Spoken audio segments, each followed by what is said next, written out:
qu'un arbre sans racines tombe, et nous sommes tombés simplement parce que nous n'avons pas la fondation. Nous sommes tombés simplement parce que nous copions l'Occident.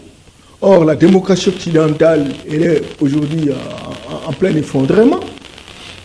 Des prédictions nous montrent très clairement que la décadence est en train d'arriver. Il faut lire plusieurs livres de Michel Onfray. Il faut lire Emmanuel Todd, qui a commencé par prédire la situation en Union soviétique à l'époque. Ça s'est réalisé, etc. Et donc, aujourd'hui, même qui prétendent avoir un idéal civilisationnel, ils sont en cours d'idée. Le système ne répond plus. Regardez, en France, par exemple, les grands partis politiques, comme les Républicains, le Parti Socialiste, le Parti Communiste, vous avez vu les élections? Ils sont en train de disparaître. On dirait qu'on n'a plus besoin des partis politiques.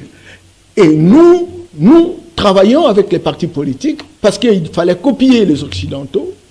Mais curieusement, ces partis politiques ne nous servent à rien. Il n'y a pas de plus-value, il n'y a pas de valeur ajoutée. Et donc, aujourd'hui, nous avons la responsabilité de réfléchir pour que nous puissions inventer un autre système politique.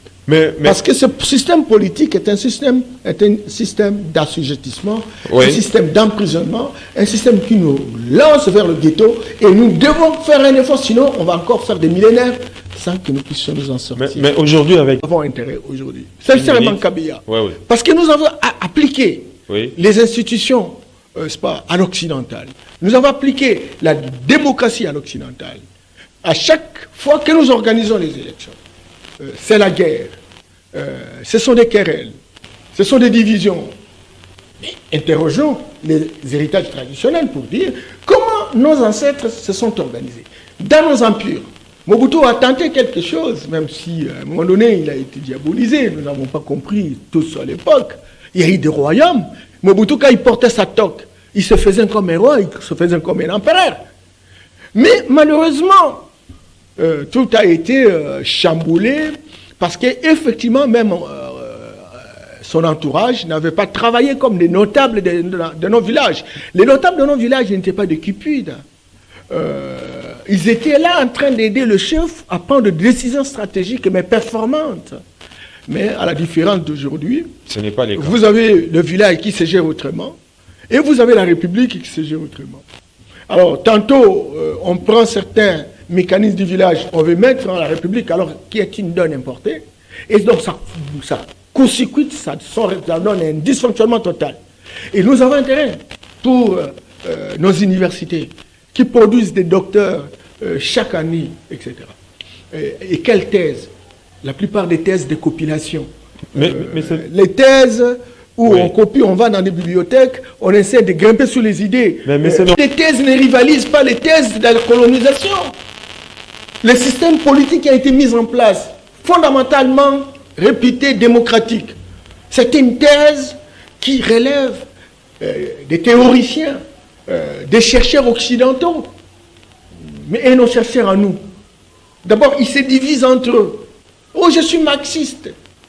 Communiste. Oh, je suis communiste. Capitaliste. Je suis socialiste, etc. Oui. Vous voyez, ce sont des doctrines, certes, qui ont fait fureur à une certaine époque, mais chez eux, chez les Occidentaux, nous n'avons pas la maîtrise, parce qu'il faudrait que chaque citoyen soit en mesure d'avoir la maîtrise sur la question.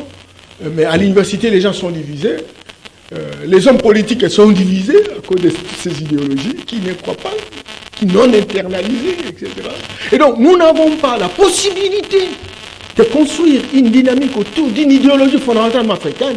Oui. Aujourd'hui, on parle de plus en plus de l'afrocentrisme. Mais combien d'intellectuels africains connaissent ce que c'est l'afrocentrisme et s'y engagent? Parce que c'est un combat. Moi, je suis inscrit à une grande université camitologique, c'est-à-dire les Kamites, les Noirs. Oui.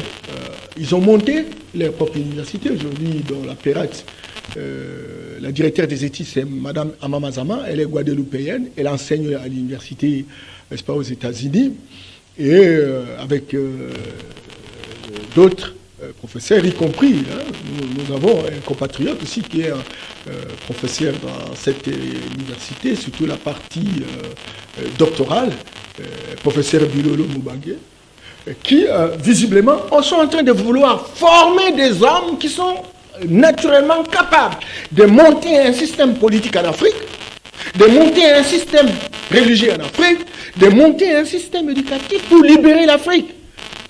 Ils sont incapables. Tout est emprisonné. Oui. Parce que quand l'homme blanc est arrivé, Oui. il nous a trouvés avec notre civilisation. Vous êtes indépendants, il y rentre, mais il nous laisse son système. Et nous continuons avec son système qui nous a infantilisés, qui nous a instrumentalisés, qui nous a clochardisés. Au lieu de revenir à notre situation d'antan, nous ne l'avons pas fait. Et voilà, aujourd'hui, il nous appartient aujourd'hui de profiter de cette guéguerre entre l'Orient et l'Occident. Pour que nos universitaires... Dans une minute, M. Norbert. Nos universitaires génèrent des théories modernisées, mais puiser des héritages traditionnels pour nous créer des choses, des systèmes politiques, des institutions qui permettent véritablement que nous puissions avancer. La Chine est dirigée par le Parti communiste. Ce qui entre au congrès du Parti communiste, ce n'est pas tout le monde. C'est 192 000 personnes qui décident de l'avenir de la Chine. Mais ils sont 1,5 milliard. Ça, c'est une particularité. C'est un modèle chinois, fondamentalement chinois. Tu vas voir, la démocratie indienne, elle est fondamentalement indienne. Il n'y a que l'Afrique qui prend tout ce qu'on lui donne. J'avais un ami qui a étudié avec moi à l'université d'Anvers en Belgique. Il dit, c'est un Chinois bien entendu. Moi j'ai dit, mon cher ami, comment ça se passe? Comment vous arrivez ici, mais chez vous, vous êtes avancé? Il dit, non, nous on n'est pas ici pour apprendre quoi que ce soit. Certainement que nous regardons ce qu'ils font. Nous allons transformer avec notre génie. Mais ce qui nous intéresse plus, parce que chez vous, il y a beaucoup de richesses, et nous venons aussi apprendre comment ces gens vous ont dominé, pour que nous soyons également en mesure de le faire. Mais c'est Norbert et excusez, Kabea, oui, vous avez une minute pour terminer, et donc, parce que nous acheminons déjà. Les Chinois aussi ont appris comment ils nous ont dominés. Et la première chose, c'est d'organiser des bourses. C'est comme ça que bourse Chine, bourse Japon, bourse Bangladesh, facilité d'entrée, etc. C'est pour avoir des relais volontaires à l'intérieur de la République. Ceux qui vont travailler pour eux, et tous ceux qui apparaissent aujourd'hui comme panafricanistes, comme aimant l'Afrique, ne sont pas acceptés. Mais c'est